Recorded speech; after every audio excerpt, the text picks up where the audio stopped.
사랑하는 여러분, 장마가 시작이 되었습니다. 그러면서 우리 주변도 함께 축 처지는 느낌이 많이 드시죠? 그리고 그런 느낌은 우리를 위축되게 만들기에 충분했습니다. 오늘 주님은 우리를 이 예배 자리로 부르시고 여러분에게 새로운 힘을 공급해 주시기를 원하십니다. 이제 다 함께 자리에서 일어나 우리에게 새 힘을 주시는 주님을 향해 우리의 마음과 정성을 다하여 함께 예배 드리겠습니다.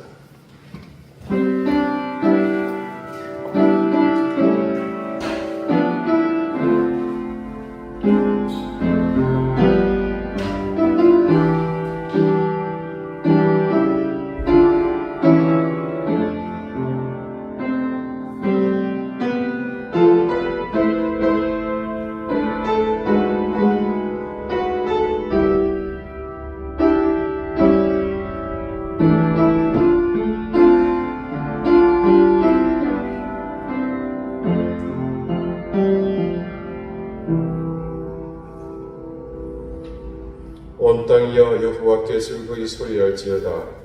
소리내어 즐겁게 노래하며 찬송할지어다. 수금으로 여호와를 노래하라. 수금과 음성으로 노래할지어다. 아멘. 하나님, 우리의 영혼이 지치고 상하에 주저앉았습니다. 끝을 알 수 없이 높은 하늘만큼이나 아득하기만 한 하나님께 이르는 길은 막연하기만 하여 더욱 우리를 지치게 합니다. 이해할 수 없는 모든 상황이 우리의 심령을 고달프게 합니다. 이 모든 것이 하나님의 주권 아래서 하나님의 의를 이루기 위한 일임을 깨닫고 바라옵기는 우리의 생각을 지켜주시고 우리의 중심을 굳건하게 하셔서 무시로 다가오는 소소한 풍파에 요동치지 않게 해주십시오. 우리의 온전함이 하나님을 더 가까이 뵙고 만날 수 있는 도구임을 믿기에 이 시간도 이 예배를 통해 우리의 부족함이 채워지고 우리의 굽어짐이 곧게 펴짐으로 주님을 향해 힘있게 나가게 해주십시오. 길이요 진리요 생명이신 예수 그리스도 이름으로 기원하옵나이다. 아멘. 6장 함께 찬송하겠습니다.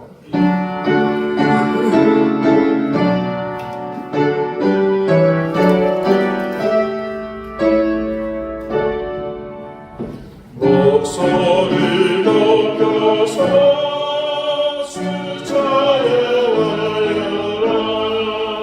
영원과 영세와 존귀와 위엄을 오늘이 다스리시는 나라의 왕께 돌려라.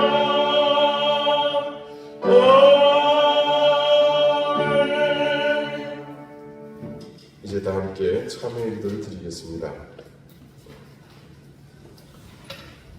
진리시며 공의이신 하나님, 우리가 죄를 지어 하나님 앞에 온전히 설 수가 없습니다. 이 많은 허물이 우리의 눈을 가리고 차고로 넘치는 죄악들이 우리의 귀를 닫고 오감을 마비시키고 있기에 하나님을 바로 대하여 설 수 없습니다. 우리를 무기력하게 만드는 죄의 무서움을 알기에 이제 하나님 앞에서 죄를 용서받고 온전히 하나님을 바라보기 원합니다. 하나님의 음성을 온전히 듣기 원합니다. 세상에서 선하지 못했던 우리의 삶, 성실하지 못하고 엄란하며 패역했던 시간, 낱낱이 드러날 우리의 모든 허물을 생각하며 주님 앞에 차마 고개를 들 수 없는 우리를 긍휼히 여겨 주십시오. 주님, 이렇게 허물과 죄로 다시 주눅든 우리를 불쌍히 여겨 주십시오. 포기하지 않고 다시 말씀 앞에서 주님의 권능 앞에서 회복되기 원합니다.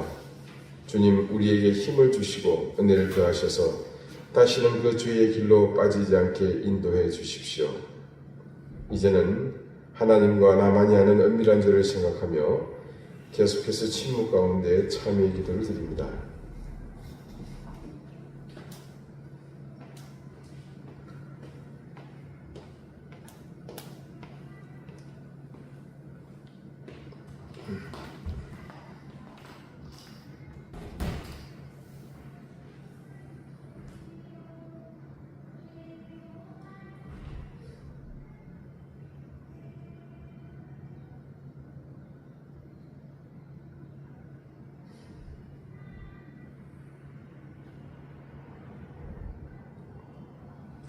하나님께서는 자신의 부끄러운 죄를 솔직하게 고백하는 사람들에게 말씀하십니다.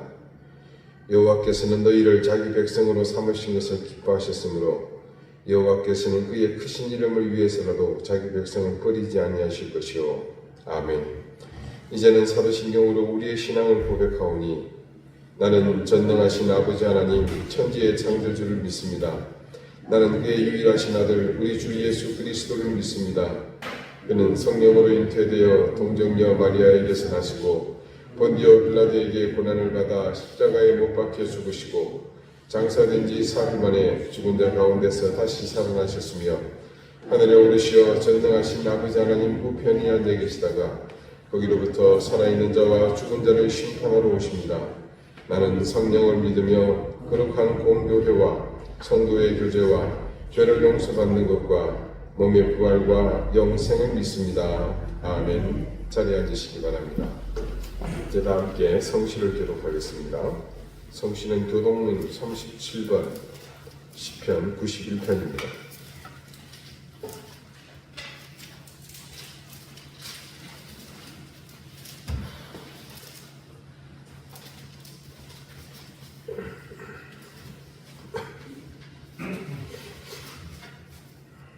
지존자의 은밀한 곳에 거주하며 전능자의 그늘 아래 사는 자여 나는 여호와를 향하여 말하기를 그는 나의 피난처요 나의 요새요 내가 의뢰하는 하나님이라 하리니 이는 그가 높은 곳에 사성에 심한 전염병에서 건지실 것이미로다. 그가 너를 그의 깃으로 덮으시리니 네가 그의 날개 아래에 피하리로다.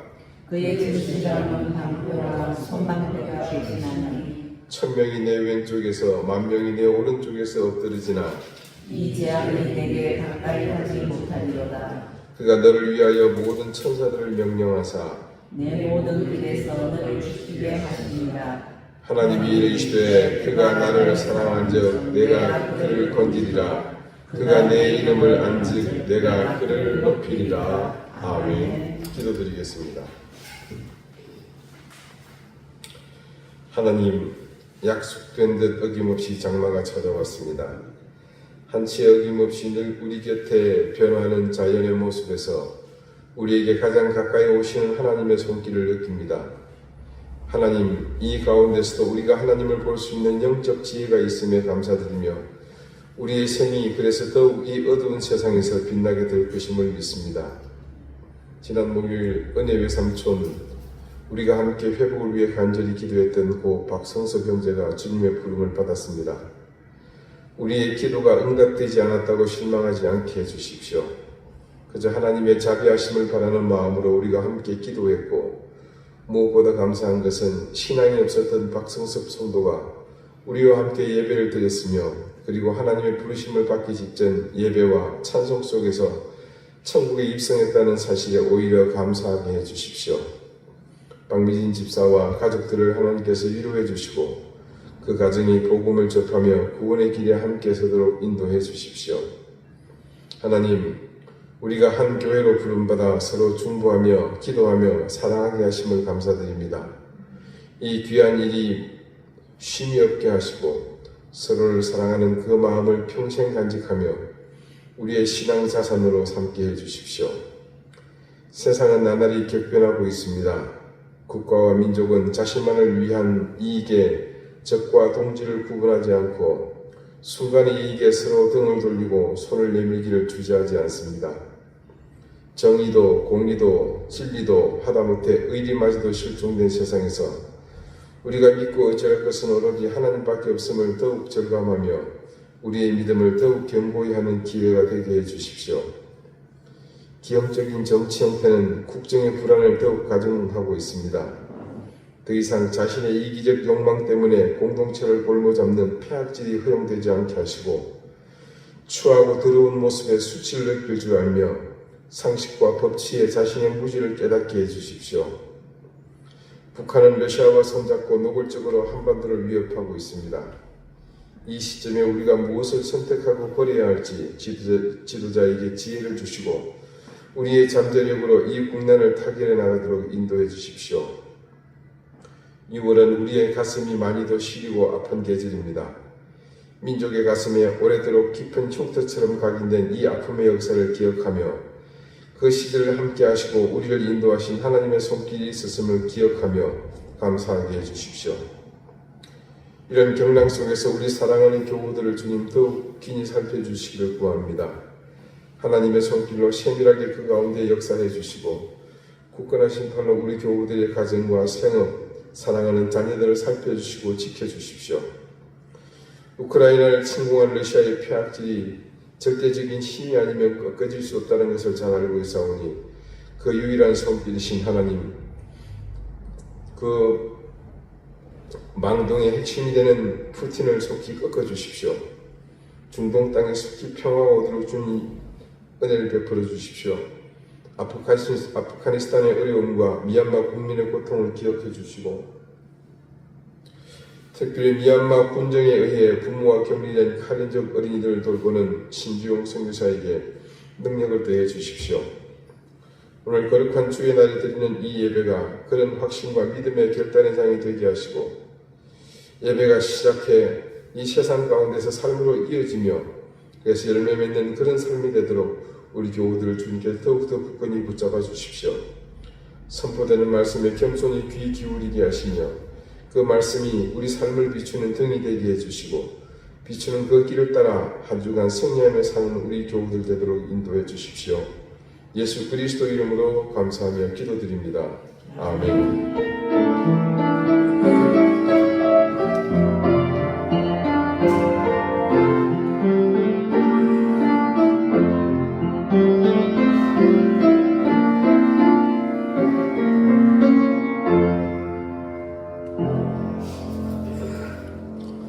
37장 함께 찬송하겠습니다.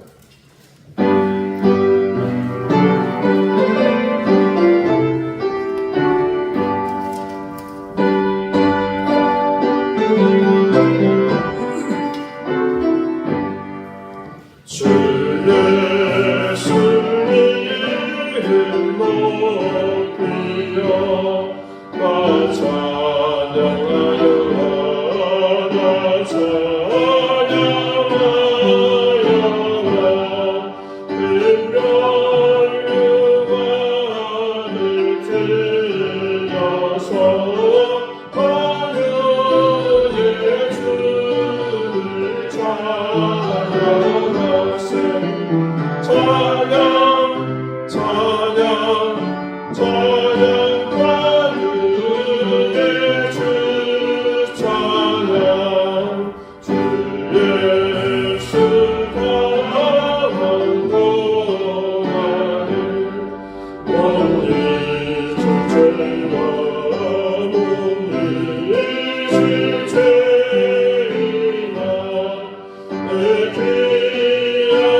주실 말씀은 신약성경 에베소서 4장 16절 말씀입니다.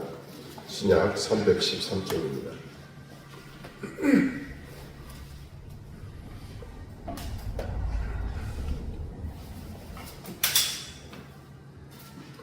에베소서 4장 16절 말씀, 이제 다 같이 자리에서 일어나 한 목소리를 읽겠습니다.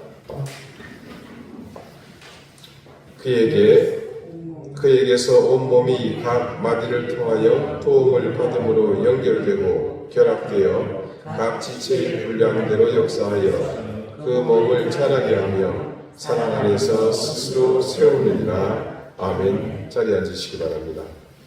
하나님께서 이 말씀으로 우리에게 은혜 주시기를 원합니다.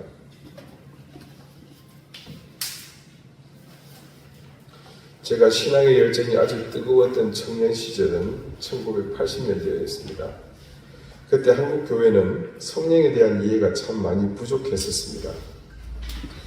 원래 교회에서 영적이라는 말을 갖다 붙이면 왠지 조금 거룩해 보이고 평범한 사람은 접근해서는 안 될 것 같은, 아니면 접근하기 힘들 것 같다는 그런 분위기가 있었습니다. 그런데다가 그것도 그냥 영적인 게 아니고 거룩한 영, 성령이라고, 그러니까 모든 게 사람의 판단에서는 비이성적이고 신비로운 대상으로만 여겨졌었습니다. 얼마 전 세상을 떠났습니다마는 개그맨 출신으로 왜 목사가 되었는지도 불분명했던 서모 씨가 한참 주가를 날리던 그때 출연했던 방송에서는요, 이 사람이 특이한 발성법으로 인기몰이를 했었습니다. 참 입에 담기도 좀 민망합니다만, 그때 당시 성령을 중심으로 사역하던 최고의 스타 목사님이었죠. 그분의 발성을 따라했던 겁니다. 이른바 말씀에 끝에다가 쉬어 이렇게 붙이는 거예요. 그래서 지금도 생생히 기억합니다마는 그 개그맨 출신 목사가 이런 노래를 불렀어요.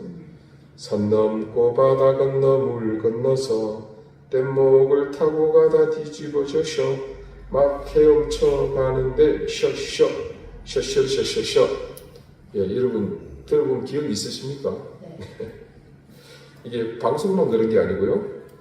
그 당시 목사들이 설교할 때 보면 여기저기 이거 다 따라하더라고요. 제가 한번 흉내를 내보겠습니다. 이렇습니다. 여러분은 제가 하는 말씀을 믿으십니까? 믿습니까? 할렐루야. 네. 이랬던 것입니다. 저랬던 것입니다. 하나님께서 이렇게 말씀하셨습니다.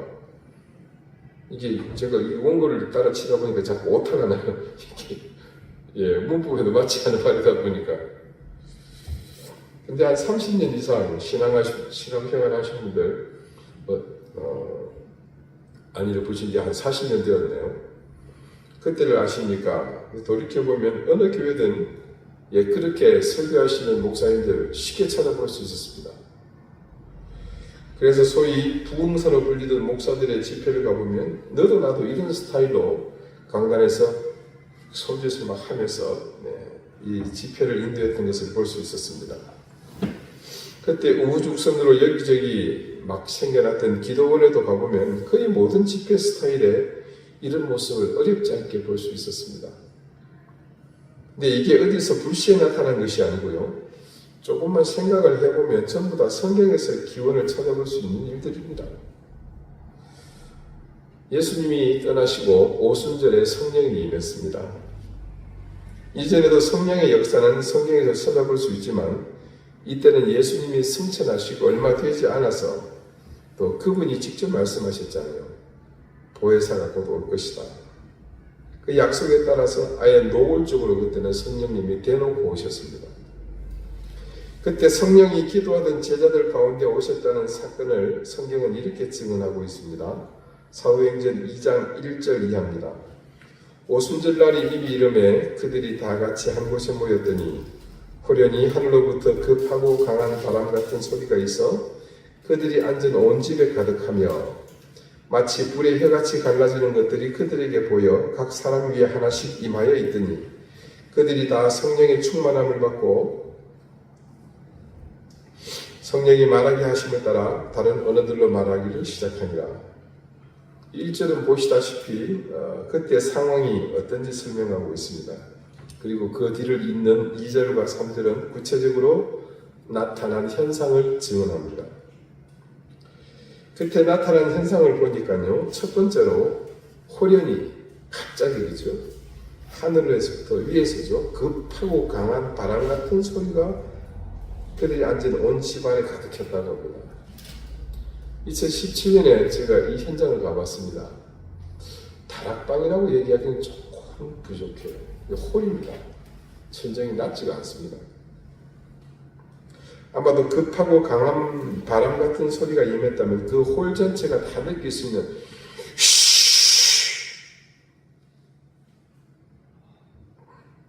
아마 그런 소리가 나지 않았을까요?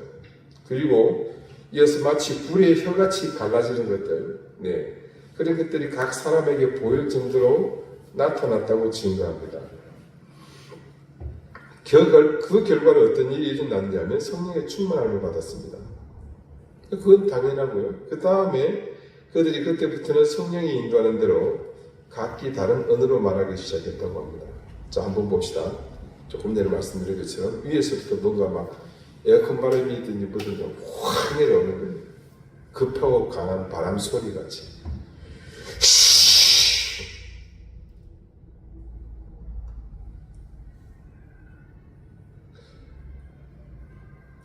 이게 이런 소리가 났을 것 같다는 생각이 들지 않으십니까?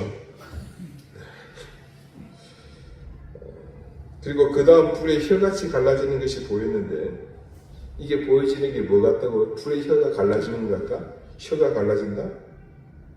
그러면 갈라진 혀 사이에 어떤 소리가 나겠습니까? 이 바람 새는 소리가 나오는 거예요. 그래서 뮤시니까 이게 그냥 나온 게 아니라, 언제나 제 개인적인 뇌피셜입니다만 저는 충분히 이 말씀에 근거하지 않았을까, 저는 그렇게 생각합니다. 격가지로 좀 말이 많이 나갔습니다만 제가 드리고 싶은 말씀은 이겁니다. 그러니까 우리가 접근하기 힘들어했던 성령에 대한 초기 교육에서 이런 일들이 나타나게 되었다는 거죠. 지금은 아주 희귀한 일이 되었습니다만 적어도 40년 전에는 집회마다 병이 났고 신체적인 장애가 있는 분들이 선천적인 그 장애에서 고침받는 사람들이 참 많았습니다.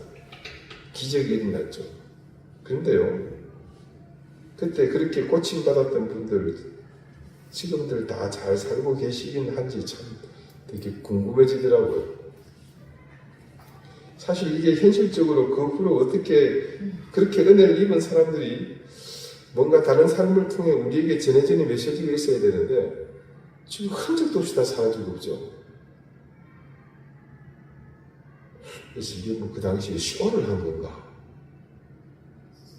이 말씀을 준비하면서 잠깐 그런 생각이 들었었습니다. 아무튼 그렇게 병 치료하고 안수 기도하면서 이 집회의 분위기가 막 올라오면 그 다음에 뭐가 나옵니까?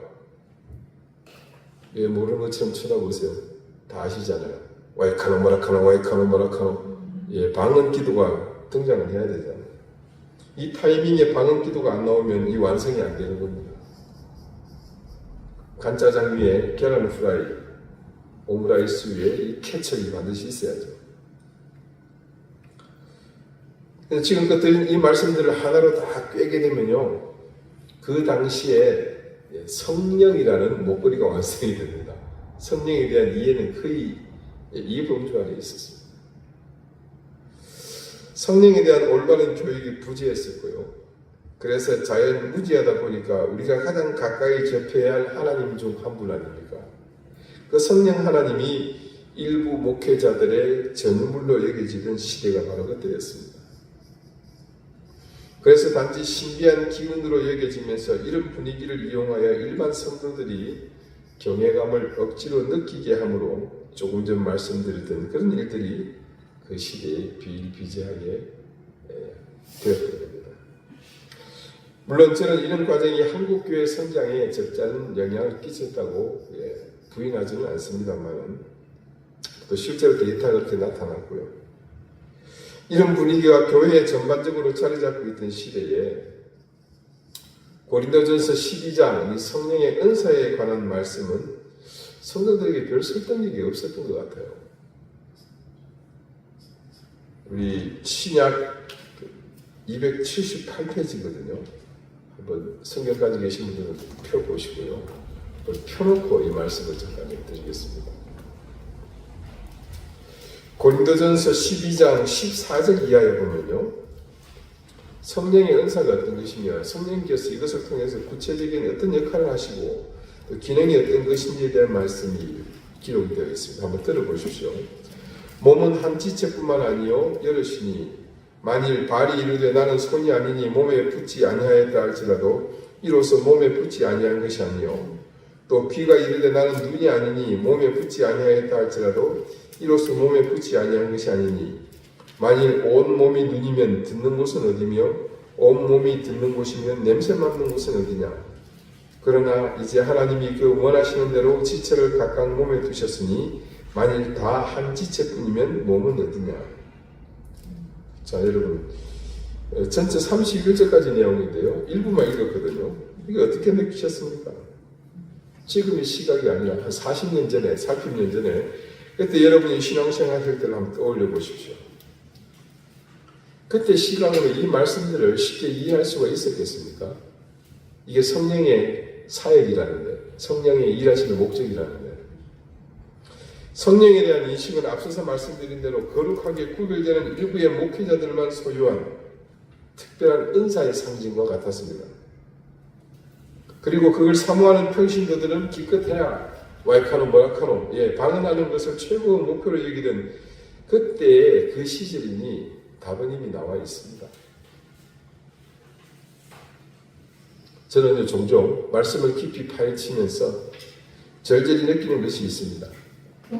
악한 영인 이 마귀 사탄은 우리 성도들이 철저하게 성경 말씀과 멀어지도록 분위기를 조장했다는 생각을 떼칠 수가 없습니다. 당시에 교회들이 말씀을 깊이 있게 봐야 한다는 가르침이 없었던 것은 아니지만 정말로 방언을 사모하는 만큼만 금요일에 철야 기도한다고 밤새 부르짖고 목이 쉬어라 터져라 부르짖던 그런 사모하는 만큼만 성경 말씀을 읽고 그 의미를 되새기는 일에 전념했답니다. 한국교회는 지금과 사뭇 다른 영적 권위가 살아있는 그런 교회가 되었으리라고 저는 생각합니다. 전국 각지에 수도 없이 세워졌던 기도원에서 혹은 당시 국민일보 하단에 하루에도 수십 개 광고가 실렸던 집회 중에서 단 한 번만이라도 우리는 오늘 하나님의 말씀란을 읽고 묵상하며 그것을 따라 살기를 다짐하는 집회입니다. 그렇게 말씀의 깊은 의미를 나누는 집회가 있었다면 지금 한국교회는 이렇게 처참한 지경에까지 이르지는 않았을 겁니다. 제가 읽어드린 말씀과 더불어서 이후 20절 이하에 계속되는 고린도전서에서 바울이 말하는 성령에 대한 가르침은 대단히 중요한 말씀들입니다. 이상한 쇳소리 내며 안수 기도하고 방언하는 그것으로만 이해했던 성령에 대해 바울은 구체적이고 실제에 가까운 성령 하나님의 사역이 지향하는 본질을 가르쳐 주었습니다. 바울이 고린도 교회의 교인들 마치 우리같이 방언하는 것 하나 두고 은사가 전부인 것으로 판단하여 우열을 다투면서 가짜는 논쟁에 빠진 것을 두고 그것이 얼마나 부질없는 짓거리인지를 깨닫게 해줍니다. 나는 방언할 줄 아니까 모든 것에 통달했다 이거예요. 너는 방언 못하니까 아무것도 아니라는 겁니다.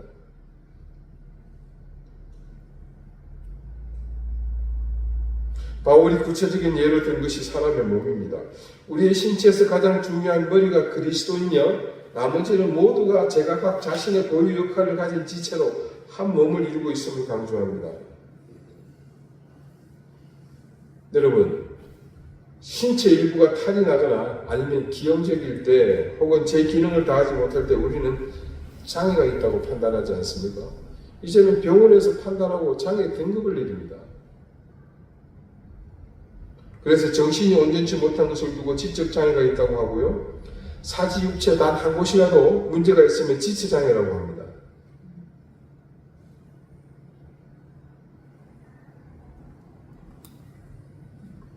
자, 아까 14절에서 19절 제가 읽었지 않습니까? 거기 다시 한번 잘 보십시오. 자, 마지막 19절을 보니까요. 뭔 얘기를 합니까? 만일 다 한 지체뿐이면 몸은 어디냐? 이 몸 중에서 하나만 지가 달랐다고 그러는 거예요. 손이 지원처럼 달랐다는 거예요. 여러분, 다른 거는 다 기능을 못하고 손만 달랐다고 얘기하면 뭡니까? 병원 가야죠. 당장에 장애 판정이 나옵니다. 그 얘기를 하는 거예요. 방언만이 유일한 성령의 은사라고 주장하고 있는 그 사람들 향해서 그 얘기를 하고 있는 겁니다.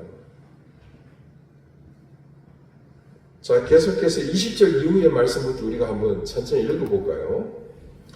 이제 지체는 많으나 몸은 하나라. 눈이 손들어 내가 너를 쓸 데가 없다 하거나 또한 머리가 발들어 내가 너를 쓸 데가 없다 하지 못하리라. 그뿐 아니라 더 약하게 보이는 몸의 지체가 도리어 요긴하고 우리가 몸에 덜 귀히 여기는 그것들을 더욱 귀한 것들로 입혀주며 우리의 아름답지 못한 지체는 더욱 아름다운 것을 얻느니라. 그런즉 우리의 아름다운 지체는 그럴 필요가 없느니라. 오직 하나님이 몸을 고르게 하여 부족한 지체에게 귀중함을 더하사 몸 가운데서 분쟁이 없고 오직 여러 지체가 서로 같이 돌보게 하셨느니라. 만일 한 지체가 고통을 받으면 모든 지체가 함께 고통을 받고 한 지체가 영광을 얻으면 모든 지체가 함께 즐거워하느니라. 너희는 그리스도의 몸이요 지체의 각 부분이라. 하나님이 교회 중에 몇을 세우셨으니 첫째는 사도요 둘째는 선지자요 셋째는 교사요 그 다음은 능력을 행하는 자요 그 다음엔 병 고치는 은사와 서로 돕는 것과 다스리는 것과 각종 방언을 말하는 것이라. 다 사도이겠느냐? 다 선지자이겠느냐? 다 교사이겠느냐? 다 능력을 행하는 자이겠느냐? 다 병 고치는 은사를 가진 자이겠느냐? 다 방언을 말하는 자이겠느냐? 다 통역하는 자이겠느냐? 너희는 더욱 큰 은사를 사모하라. 내가 또한 가장 좋은 길을 너희에게 보이리라. 자, 이 말씀이 여러분 어렵게 들리십니까? 너무 쉬운 비유 아닙니까? 근데 이토록 쉬운 비유를 통해서 우리가 깨달아야 할 것이 무엇입니까? 성령님께서 사역하시는 그 지향점, 그게 무엇이냐는 겁니다. 결국은 한 몸, 몸은 몸이지만 어떤 몸입니까? 머리가 뭐요? 그리스도이신. 그리스도가 머리가 되시는 한 몸을 이루라는 것 아니겠습니까? 그런데 이 말씀을 제대로 알지 못하다 보니까 교회가 사람들에 의해서 나뉘고 분열하고 그러다가 서로 다투고 비난하고 싸우고 저주하는 집단이 되어버렸습니다. 얼마나 이 말씀과 역행하고 있는지 모르겠어요. 성경의 말씀을 철저히 무시하고 그 말씀이 가리키는 가지 말라 하는 그 길로 지금껏 너도 나도 앞다투어 달리지 않았습니까? 오늘 본문 말씀을 보십시다. 앞서 15절과 연결되어 같이 보겠습니다. 오직 사랑 안에서 참된 것을 하여 범사에 그에게까지 자랄지라. 그는 머리니 곧 그리스도라. 그에게서 온 몸이 각 마디를 통하여 도움을 받음으로 연결되고 결합되어 각 지체의 분량대로 역사하여 그 몸을 자라게 하며 사랑 안에서 스스로 세우느니라. 여러분, 고린도 교회 성도들에게 성령에 대해서 가르친 내용과 똑같지 않습니까? 주님께서 머리가 되심을 바울이 다시 강조합니다. 그렇게 머리 되신 주님께서 우리 온몸이 각 마디를 통하여 도움을 받아 서로 연결되고 결합하여 온전한 몸이 되는 것 아니겠습니까? 근데 여러분, 그렇게 한 지체로 몸이 되는 것은 어떻게든 가능한 일입니다. 자, 여러분, 우리가 그리스도를 머리를 삼고 교회가 되지 않았습니까? 그래서 이 땅에 그렇게 한 지체된 수많은 교회가 세워지지 않았습니까? 아마 이번 주도 전국 곳곳에서 이 교회를 창립한다는 그런 예배가 있을 겁니다. 전 세계 선교 현장에서 수많은 곳에서 일어나고 있을 겁니다. 그런데 중요한 것은 그 일이 일어난 것으로 그치는 것이 중요한 것이 아닙니다. 그 다음입니다. 각 지체의 분량대로 역사하여 그 몸을 자라게 하며, 여기서 이 몸이 뭡니까? 그렇게 지체된 하나의 공동체로 교회들 아니겠습니까?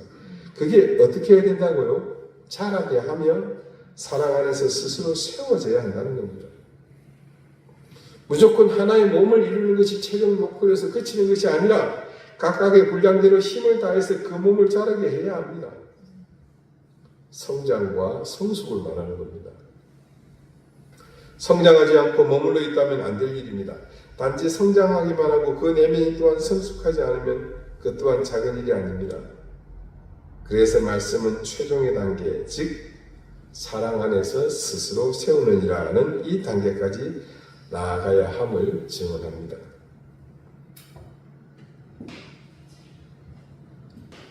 지체가 되는 것이 중요한 것이 아닙니다. 그게 나아가야 하는 것이죠. 그 지체가 스스로 서서 자기 몫을 온전히 할 수 있도록 세워지는 그것이 중요합니다. 결국 그 바른 세워짐이 완성되는 것은 어디에서 가능해집니까? 사랑 안에서입니다. 우리말 세우느니라로 번역된 헬라어 오이코도메는요, 건축하는 행위, 그러니까 건물을 짓는 것을 의미하기도 하지만 또 다른 의미는요, 영어로 spiritual advancement, 영적 진화, 혹은 edification, 교화 이렇게 부르죠. 그런 의미가 함께 있습니다. 즉 우리가 성령 안에서 각기 지체가 되어 그리스도께서 머리가 되어 한 몸을 이루지만 우리는 여기서 더 나아가 성장해야 하며 성숙해야 하는데 그래야만 영적인 진보를 이루는 데까지 나아갈 수 있기 때문입니다. 오늘 말씀의 핵심은 한 가지입니다. 우리가 온전히 세워지는 단계, 즉 이 오이코도멘이 되는 단계가 되기 위해서는 각자가 사랑 안에서 이 유기적 관계를 유지할 때라고 합니다. 사랑은 참 광범위합니다. 그래서 사랑의 목적은 다양하게 나타날 수 있습니다. 그래서 사랑의 목적은 사람마다 또 다르게 나타날 수도 있습니다. 우리도 지난주 사랑이 나타나는 다양한 모습을 예로 들지 않았습니까? 관심을 가지는 것, 이해하려는 마음, 책임지는 마음을 가지는 것, 존중히 여기려는 것, 희생하려는 것, 주는 것, 끝까지 믿는 것, 온유함으로 함께 즐거워하는 것, 섬기는 마음, 죽음보다 강하고 피보다 진하게 품는 것들.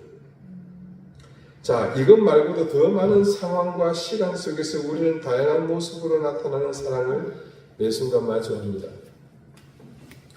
그런데 아무리 봐도 우리가 교회라는 공동체 속에서 사랑하는 마음이 강력하다면 우리는 교회가 그리스도께서 머리가 되시는 한 몸을 이루는 이 구조 속에서 그 관계가 더욱 굳세지도록 더욱 든든히 세우는 일, 즉 오이코도멘을 향해 최선을 다하듯 헌신하는 것이 아니겠습니까?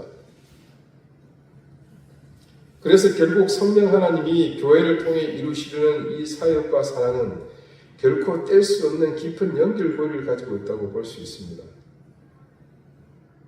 어쩌면 이건 너무나 지극히 당연한 얘기죠. 삼위일체 되시는 그중 한 분이신 성령님도 분명 하나님이십니다. 그런 하나님의 일하시는 힘의 원동력이 무엇이 되어야 합니까? 되어야 하는 것이 아니라 사랑이라는 것은 지극히 당연한 이야기입니다. 성령께서 사랑을 도구로 하시지 않는다면 과연 무엇으로 이 일을 완성할 수 있겠습니까? 바울은 그래서 이 성령의 은사를 다루고 가르쳤던 고린도전서 12장 끝에서 이런 말을 했습니다. 너희는 더 큰 은사를 사모하라. 내가 또한 가장 좋은 길을 너희에게 보리라. 그러면서 13장이 어떻게 시작합니까? 내가 사람의 방언과 천사의 말을 할지라도 사랑이 없으면 소리나는 구리와 울리는 꽹과리가 되고 내가 예언하는 능력이 있어 모든 비밀과 모든 지식을 알고 또 산을 옮길 만한 모든 믿음이 있을지라도 사랑이 없으면 내가 아무것도 아니요 내가 내게 있는 모든 것으로 구제하고 또 내 몸을 불사르게 내줄지라도 사랑이 없으면 내게 아무 유익이 없느니라. 그리고 나서 4절부터 그 유명한 사랑에 대한 정의, 사랑은 오래 참고, 사랑은 온유하며, 시기하지 아니하며, 사랑은 자랑하지 아니하며, 교만하지 아니하며, 이 말씀이 시작되었던 겁니다. 자, 여러분, 그냥 단순히 사랑장에서 사랑이 이렇다는 것만 이해한다는 것이 얼마만큼 어리석은 이해입니까?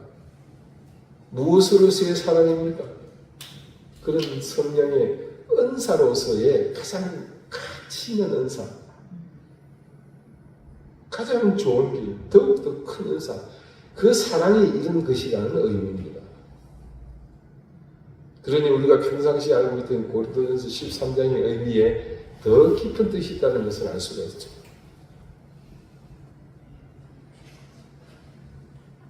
그런 의미에서 오늘 바울의 교훈에 따르면 교회의 완성은 곧 온전한 사랑의 확립입니다.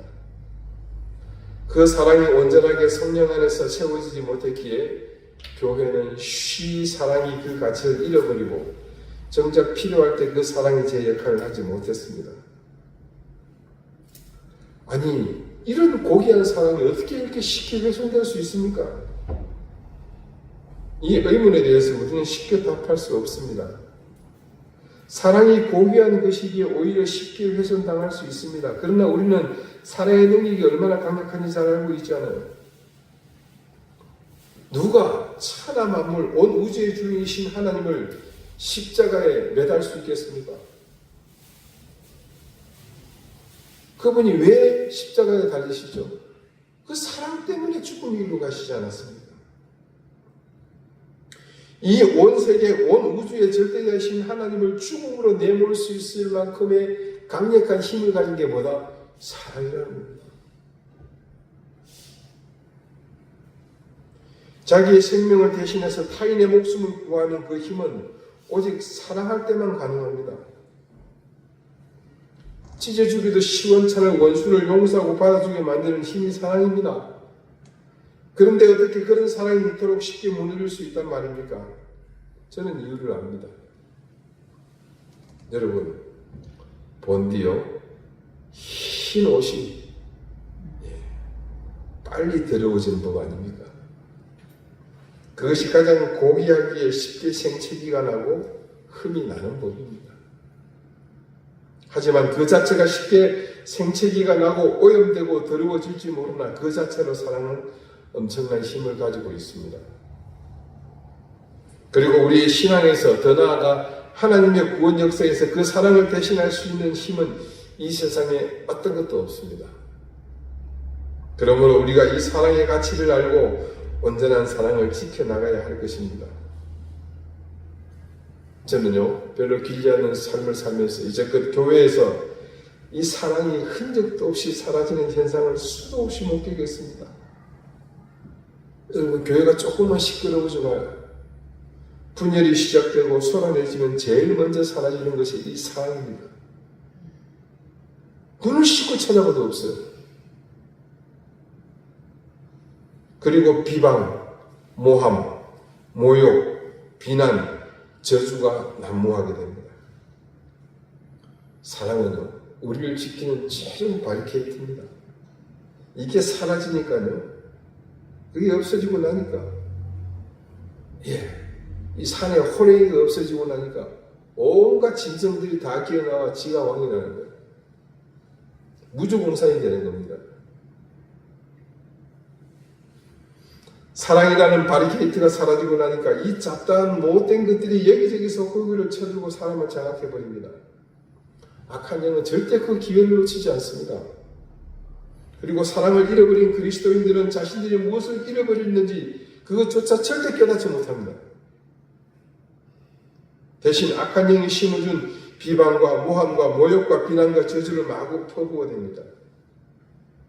지금껏 이 땅의 모든 교회는 이 구도 속에서 헤어나오지 못하고 사랑을 상실한 채 이 시대 속에서 스스로 무너져가고 있습니다. 사랑하는 우리 이등교회 교회 여러분, 진짜 사랑합시다. 도저히 사랑할 수 없는 상황이 오더라도 내가 사랑해야 한다는 그 사명감만큼은 놓지 마십시다. 사랑하지 않아도 좋습니다. 제발 그 사랑을 쥐고 있는 손만은 놓지 마십시오. 우리에게서 사랑이 사라진다는 것은 우리가, 그리고 이든 교회든 우리가 스스로 하나님의 자녀로 오이코도맨하지 않는 겁니다. 우리가 사랑의 끈을 풀어버리는 순간 우리는 더 이상 성령님의 손길에 이끌림을 받지 못하게 되며 그분의 다스림에서 벗어난 우리는 그때부터 악한 영의 손쉬운 먹잇감이 되고 마는 겁니다. 그래서 교회된 우리는 절대로 그리스도를 머리로 함께 연결되고 결합하여 자라가게 하는 일과 사랑 안에서 스스로 세워가는 이 일을 만들어감에 있어서 결코 악한 영에게 개철 내줘서는 안 됩니다. 틈을 보이지 말아야 합니다. 사랑하는 여러분, 부디 저와 여러분 안에서 이 사랑으로 우리 스스로를 끝까지 지켜나갈 수 있기를 바랍니다. 무슨 일이 있어도 우리에게서 사랑이 사라지지 않도록 오직 이것 하나만 생각합시다. 아무리 누군가 나를 실망하게 하는 일이 있어도 그 사람만은 사랑합시다. 나를 저주한다고 하더라도 당장에 그 앞에서 분노할지언정 그 사람을 불쌍히 여기고 사랑합시다. 내 돈 떼먹고 나한테 사기치고 심지어 내게 폭력을 가해도 그 행위에 분노하며 저주할지언정 그 사람을 사랑하는 그것만큼은 포기하지 맙시다. 우리가 그때마다 사랑하기를 포기하지 않을 때 그 사람의 영혼을 살릴 뿐 아니라 궁극적으로는 내 영혼이 하나님의 손에 더욱 굳건히 붙들리며 사는 기름을 명심합시다. 기도드리시겠습니다. 하나님, 우리를 사랑하시는 하나님의 사랑이 있기에 지금까지 우리가 살아 숨쉬고 있는 줄 믿습니다. 그 사랑이 이 우주를 움직이는 근본적인 힘이며 우리를 구원의 길로 이끄시는 궁극적인 힘이라는 사실을 또한 믿습니다. 우리에게 그 사랑이 있어야만 비로소 우리가 사람 무시를 할 수 있으며 온전한 그리스도인으로 살아갈 수 있음을 또한 믿습니다. 어떤 상황이 오더라도 우리가 사랑하는 이 일을 멈추지 않게 하시고 언제든 기회를 엿보며 우리를 실족하게 하려는 악한 영의 시도에 곁을 내주지 않으며 사랑으로 우리를 오이코도맨하는 일에 힘이 없게 해 주십시오. 예수 그리스도 이름으로 기도드립니다. 아멘. 182장 함께 찬송하겠습니다.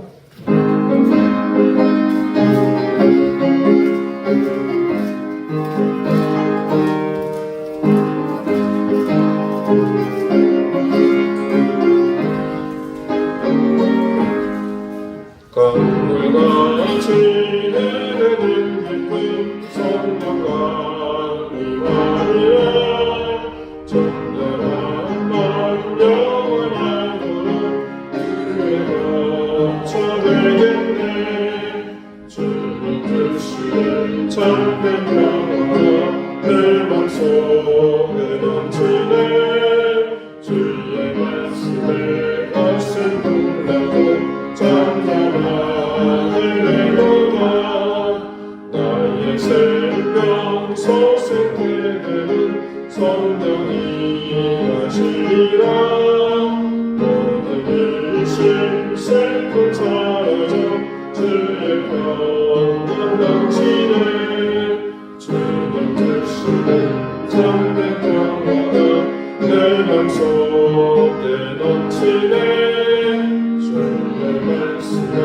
거센 풍랑도 잠잠하게 되거나 하늘에서 담비 내리고 햇빛 찬양같이 우리 마음에 성령이 많이 주님 보내시리라.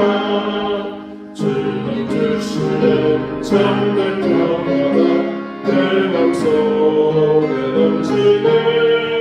주의 말씀에 거센 풍랑도 잠잠하게 되네.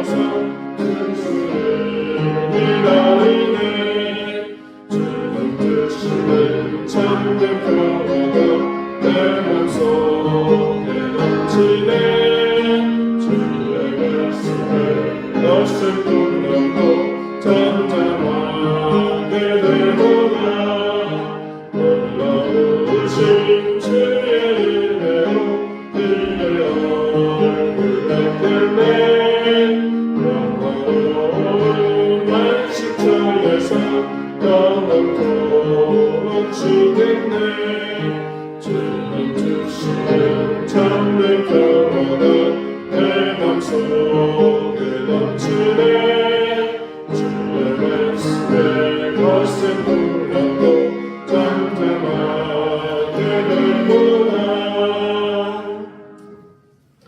자비로우신 하나님, 우리에게 베푸신 은혜와 사랑을 감사드립니다.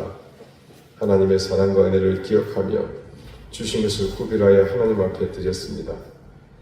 그것은 모든 것이 하나님께로부터 왔음을 고백하는 것이며 그것은 우리의 고백과 더불어 우리의 삶을 함께 담아드리는 것이오니 주님 기쁘게 받아주십시오. 교회를 위해 섬기며 수고하는 손길들의 노고를 기억해 주시고 성전을 사모하여 수고하는 손길을 주님께서 기억해 주십시오. 자녀 손들을 주님께서 붙잡아 주시며 생업 위에 귀한 복을 주님께서 더해주셔서 평강의 은혜와 기쁨이 늘 넘치는 가정들 되도록 인도해 주십시오. 감사드리며 예수 그리스도의 이름으로 공헌 기도드립니다. 아멘. 교회 소식 알려드리겠습니다. 단톡방에도 게재했습니다만 우리 고 박성섭 성도가 지난 목요일에 하나님의 부름을 받았습니다. 평소에 신앙이 어떤 분인데 또 병을 통하여서 기억할지 모르겠지만 우리와 함께 예배 드렸던 거 아시나 모르겠어요. 같이 함께 예배도 드렸었습니다. 그 이후로 신앙을 갖게 되었고 황윤지 집사님 그 전언에 의하면 돌아가시기 전에도 예배하고 또 찬송 부르면서 주님의 부름을 받았다 그렇게 전합니다. 우리 박 집사님 다음 주에 오시면 여러분 좀 많이 위로해 주시기 바랍니다. 예, 계속해서 남아있는 분들을 위해서도 함께 기도해 주시길 부탁을 드리겠습니다. 나같이 자리에서 일어나셔서 앞뒤 좌우에 계신 분들과 인사를 나누시겠습니다. 54장 함께 찬송합니다.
이제는 예수 그리스도의 은혜와 하나님의 사랑과 성령의 교통하심이 어떤 일이 있더라도 하나님께서 우리에게 주신 그 사랑을 잃지 않고 지키며 또 그것을 따라 살기를 다짐하는 우리 사랑하는 이등교회 모든 성도들과 저들의 가정과 생업 위에 이제로부터 영원토록 항상 함께 할지어다.